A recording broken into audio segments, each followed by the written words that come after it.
Hello बच्चों, आज हम लोग बात करने वाले हैं कक्षा 10 की विज्ञान चैप्टर नंबर 2 जिसका नाम है अम्ल, क्षारक एवं लवण। प्यारे बच्चों, इस चैप्टर में मैं आज आपको पूरी भूमिका के बारे में बताने वाला हूं। इस चैप्टर में जितनी भी चीजें बहुत बेसिक हो सकती हैं, मैं आज आपको वो चीज क्लियर करके दिखाऊंगा। आप बस रफ और पेन लेकर के बैठ जाइए। मैं जिस प्रकार से आपको समझाता चलूं उस प्रकार से आप समरी बनाइए और उन्हीं को जोड़ करके हम परिभाषाओं को तैयार कर देंगे। तो चलिए शुरुआत करते हैं बिना देरी करते हुए। हम लोग डायरेक्टली आक्रमण कर देते हैं अम्ल के ऊपर और क्षारक के ऊपर। अम्ल और क्षारक की हम लोग बात करेंगे। अम्ल किसे कहते हैं बच्चों? तो शुरुआत में जब बहुत जानकारी नहीं थी विज्ञान की तो हमने कहा जो स्वाद में खट्टे होंगे, जो पदार्थ स्वाद में खट्टे होंगे वो क्या है? अम्ल है। और तीखे स्वाद वाले या कड़वे स्वाद वाले क्या होंगे? वो होंगे क्षारक। लेकिन आप बताइए, क्या हम स्वाद को लेकर बताएंगे कि कोई पदार्थ ऐसा है? हो सकता है किसी पदार्थ का ऐसा स्वाद हो जिसको हम बता ही ना पाए सामने वाले को। इसलिए विज्ञान को थोड़ा सा और आगे बढ़ना पड़ा तो हमने सूचक का प्रयोग करना शुरू कर दिया। सूचक में हमारे पास है लिटमस पेपर। क्या है? Litmus paper. और आगे मैं आपको बताऊंगा कुछ हमारे आसपास में हरी सब्जियां हैं, कुछ फूल हैं, उनके पत्ते हैं, पंखुड़ियां हैं। डायरेक्टली बात करता हूं, लेकिन पहले लिटमस पेपर पर थोड़ा सा बात कर लें। लिटमस पेपर हम लोगों ने नीला लिया और एक होता है लाल। तो जो नीले को लाल में बदल दे, जो नीले लिटमस पेपर को लाल कर दे, वो क्या है? अम्ल है। ठीक। और जो लाल को बदल दे किसमें? नीले में, आप समझ ही गए होंगे, वो क्या है? क्षारक है। वो क्या है बच्चों? वो है क्षारक। राइट। तो ये हो गया। तो जो पदार्थ नीले लिटमस पेपर को लाल कर दे वो है अम्ल, और जो लाल लिटमस पेपर को नीला कर दे वो है क्षारक।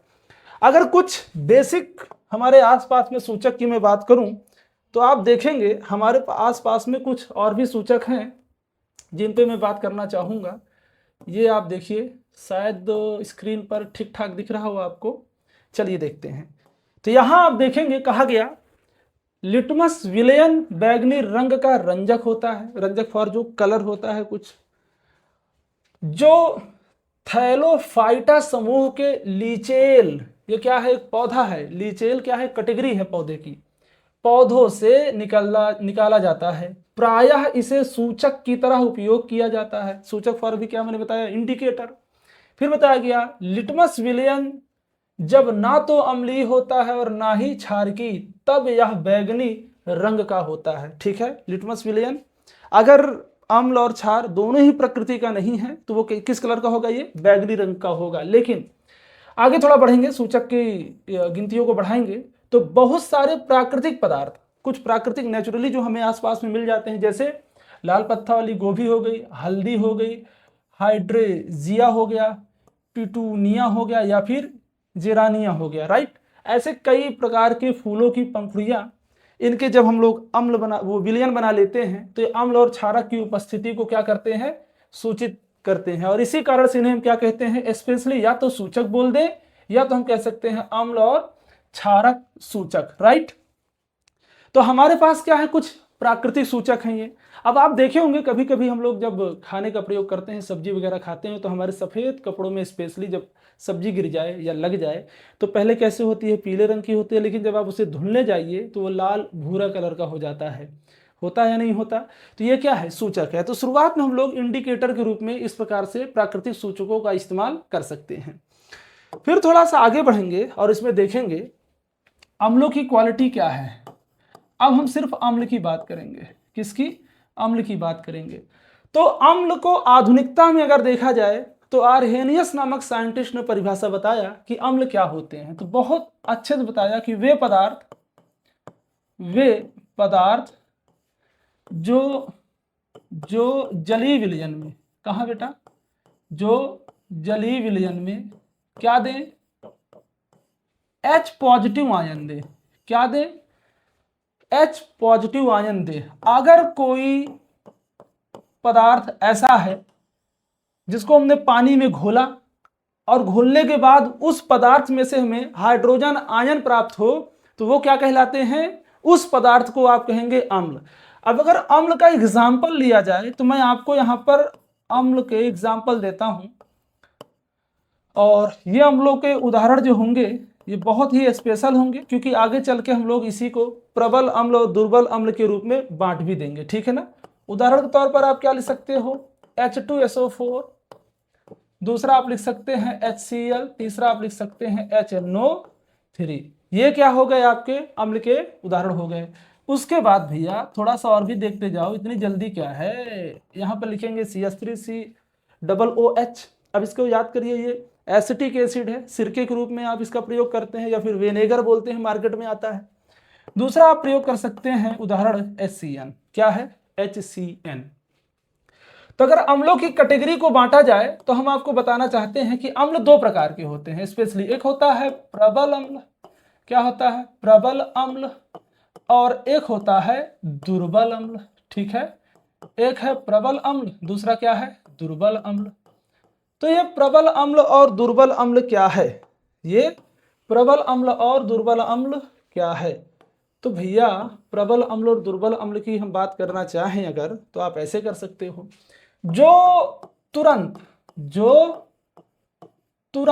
क्या करें, तुरंत H आयन दें, क्या करें, जो तुरंत H आयन दें। अगर हाइड्रोजन आयन तुरंत मिलता है वाटर के अंदर, जल के अंदर, तो वो क्या है, प्रबल।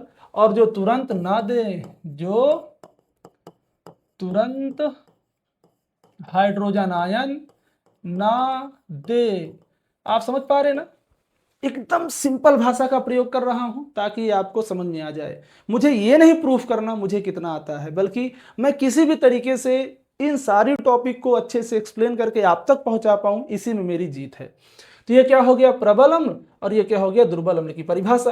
तो प्यारे से बच्चों, यही है प्रबल अम्ल। अभी मैंने कहा भी था एग्जाम्पल ऐसा लिखेंगे कि वो चीज आपको हर जगह काम आ जाए, ऐसा थोड़ी ना है। अम्ल की परिभाषा में आप चाहे जिसको लिख के चले आइए, लेकिन ये भी जानते रहिए कि ये प्रबल अम्ल की कैटेगरी में आते हैं और ये दुर्बल अम्ल की कैटेगरी में आते हैं।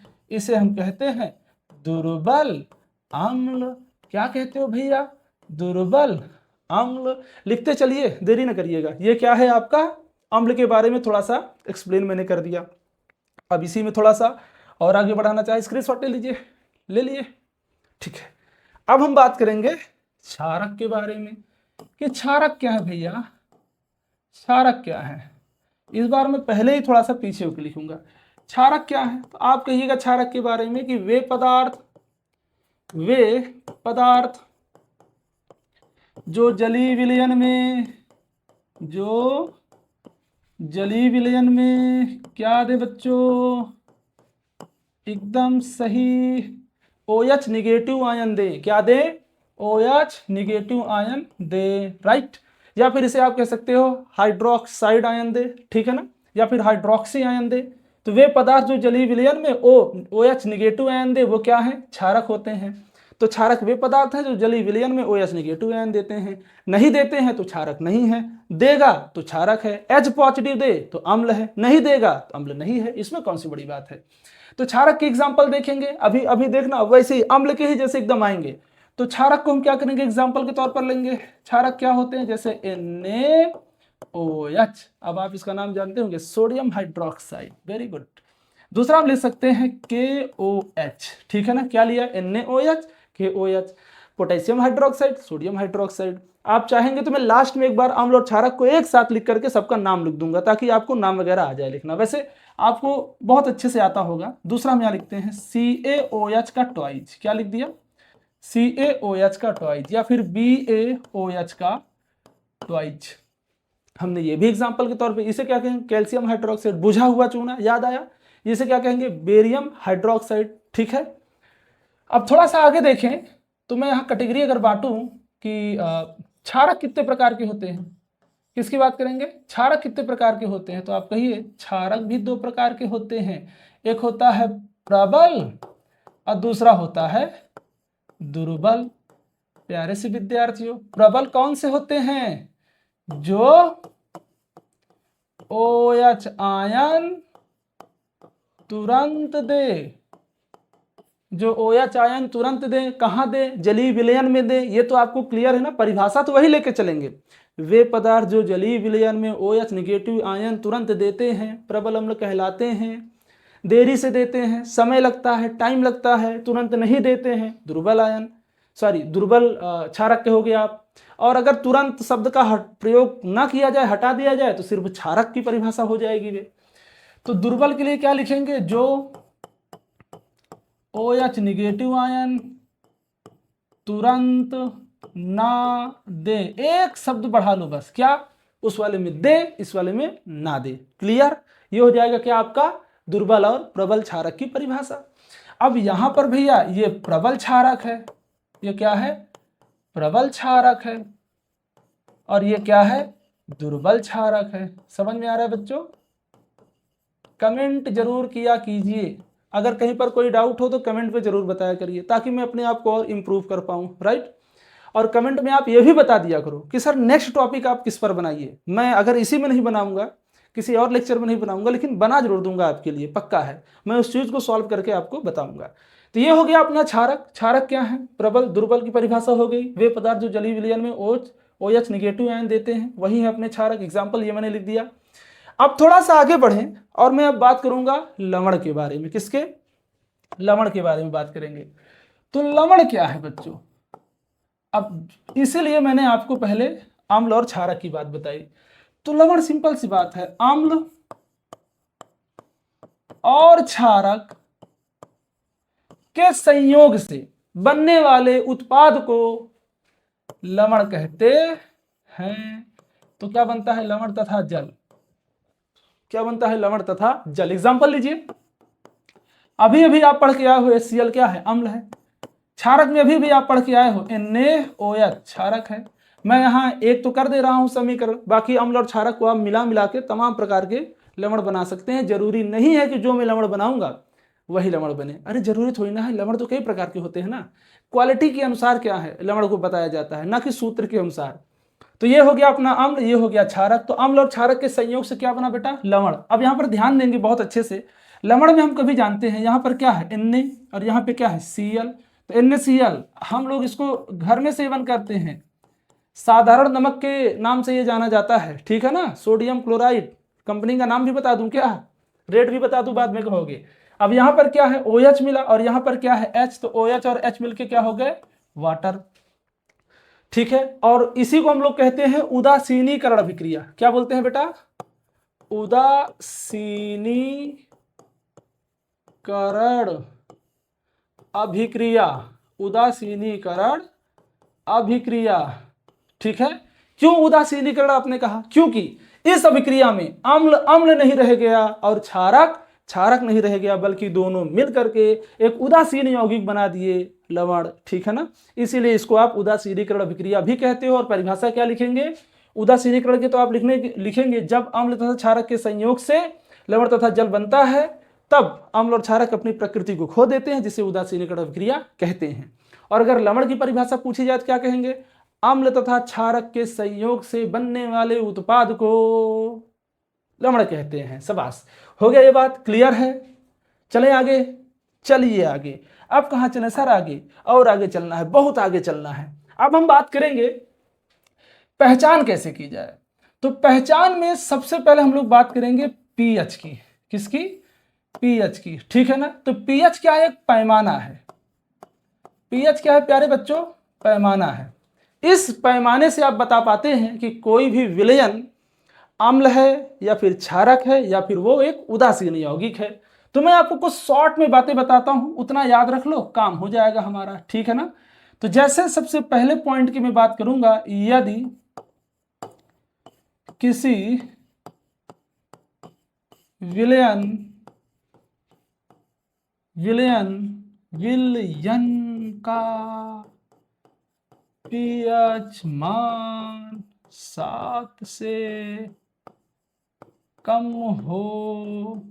देखिए बेटा, पीएच पैमाने को आप देखेंगे अगर, तो वहां पर 7 क्या है, एक उदासीन बिंदु है, राइट। 7 क्या है, एक उदासीन बिंदु है, मध्य का बिंदु क्या है, 7 है। तो वहीं से सबको मापते हैं कि कैसे ज्यादा है या कम है। 7 से कम हो तो वह विलयन क्या होगा? अम्लीय होगा। प्यारे से विद्यार्थियों, आपको हम बता दें इसी पे न्यूमेरिकल भी बनता है, तो थोड़ा इस बात को मुझे लिखना अति आवश्यक था। आप चाहते तो इसे मैं शॉर्ट फॉर्म में लिख देता। कैसे लिख देता? कैसे लिखता है याद करो। पीएच मान क्या हो? कम हो, तो 7 क्या है? ज्यादा। तो जिधर का ये मुख होता है ना, मुख जो होता है ना, जिधर को होता है वो ज्यादा होता है, मतलब वो बड़ा होता है। तो इसमें क्या बोला गया? पीएच मान 7 से कम हो। पीएच मान 7 से कम हो, तो इसका मतलब 7 क्या है? ज्यादा है। तो 7 से कम है, तो ये क्या होगा? अम्लीय। क्या होगा? अम्लीय। लेकिन प्यारे बच्चों, पीएच मान 7 से ही क्या हो? ज्यादा। ज्यादा का वादा। तो क्या हो? 7 से ज्यादा हो, तो ये क्या होगा? क्षारीय। क्या होगा? क्षारीय। कंसंट्रेशन अति आवश्यक है, अन्यथा भविष्य में क्वेश्चन मार्क लग जाता है, ध्यान दीजिएगा।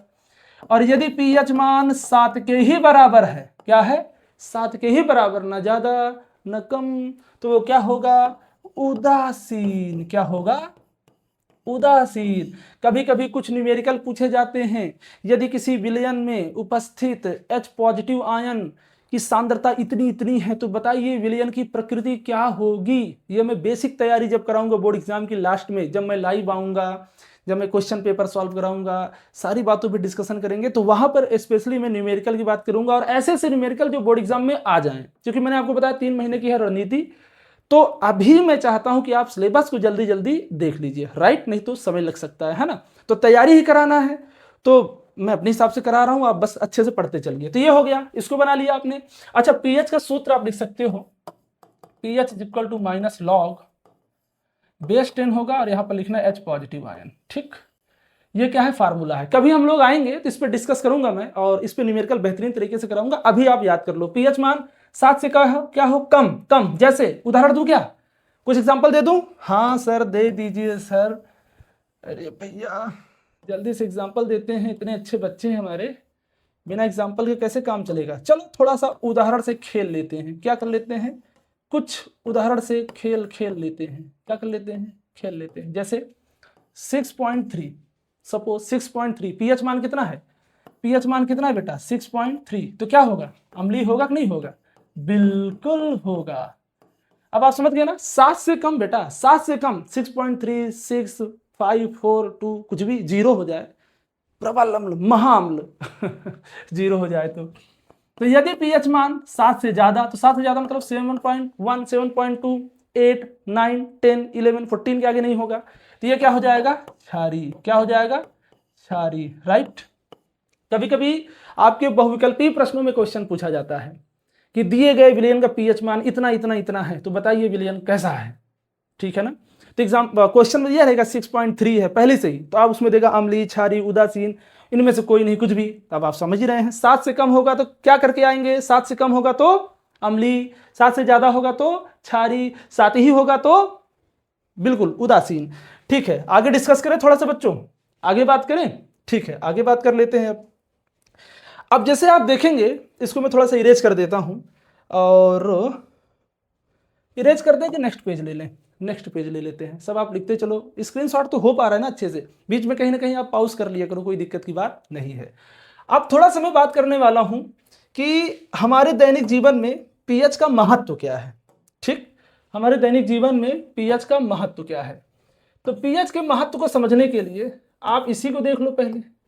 इतना सुंदर सुंदर सा लेके आया हूं आपके लिए मैं, देखो टमाटर लेके आया हूं। क्या लेके आया हूं? टमाटर। टमाटर, टमाटर हर सब्जियों में डाला जाता है ना?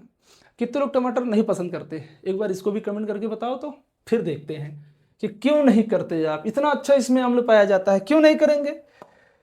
देखो भैया, यहां है सिरका। क्या है? सिरका। मैं थोड़ा पेन की कलर को चेंज कर लूं, सुंदर सुंदर वाला कलर ले लूं। कौन सा कलर ले लूं भैया? चलो जो लिया हूं सुंदर ही है। यहां पर है सिरका। सिरके का इस्तेमाल आप करते होंगे, अचार वगैरह खाते हैं। हाँ हाँ खाते हैं, उसी में तो सिरका डालते हैं भैया। और उस सिरके में जो अम्ल पाया जाता है वो क्या है? एसिटिक अम्ल। और सबसे बात यह है कि ये प्राकृतिक स्रोत है। ये सारे जो मैं आपको बताने वाला हूं सब अपने नेचर में कहीं ना कहीं पाया जाता है। फिर आगे थोड़ा सा बात करेंगे संतरा। तो संतरा में कौन सा अम्ल पाया जाता है? Citric acid. कौन सा अम्ल पाया जाता है? Citric acid. संतरा हम लोग खाते ही हैं। इमली, इमली में कौन सा एसिड पाया गया? टार्टरिक अम्ल। कौन सा एसिड? टार्टरिक। और यहां पर टमाटर की बात करेंगे तो वहां पाया जाता है ऑक्सैलिक अम्ल। कौन सा? ऑक्सैलिक अम्ल। फिर खट्टा दूध या दही, अरे भैया ये मट्ठे की बात कर रहे हैं, खट्टा दूध लिख दिए। खट्टा दूध होता है क्या जी, दूध दूध होता है। दही लिख दिए हैं, दही भी तो मीठी आती है ना। मट्ठे की बात कर रहे हैं, मट्ठा आप जानते होंगे। मट्ठे में क्या पाया जाता है, लैक्टिक एसिड। क्या पाते हैं आप, लैक्टिक एसिड। एक टॉफी भी आती थी कोई महालैक्टो करके, याद है आपको, दूध से बनती है इसलिए उसका नाम महालैक्टो। लैक्टो शब्द किससे बन रहा है, दूध के लिए। फिर यहां हम लोग नींबू की बात कर रहे हैं, नींबू में कौन सा एसिड पाया जाता है, सिट्रिक अम्ल पाया जाता है, सिट्रिक एसिड। चींटी का डंक, चींटी में डंक होता है क्या, चींटी काटती है ना, हाँ होता ही होगा। वो लाल वाली चींटी है जो छोटी छोटी आती हैं, वो कभी आप देखिए जब काटती हैं, रोहिती बड़ी छोटी है लेकिन काटती हैं तो पूरे दिमाग को हिला के रख देती हैं, उसमें पाया जाता है मेथेनोइक अम्ल। या फिर आप बिच्छू को जानते होंगे, बिच्छू भी डंक मारता है ना, हाँ जी, उसमें भी क्या पाया जाता है, मेथेनोइक अम्ल।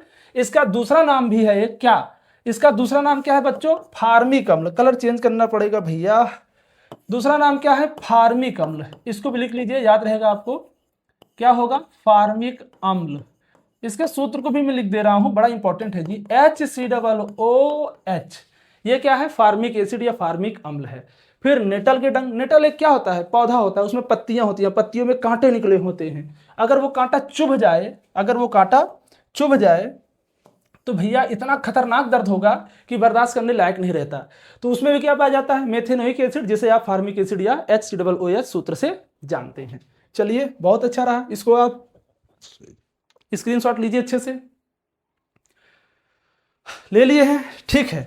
तो मैं समझ पा रहा हूं कि आप अच्छे से क्लियर कर पा रहे होंगे टॉपिक को।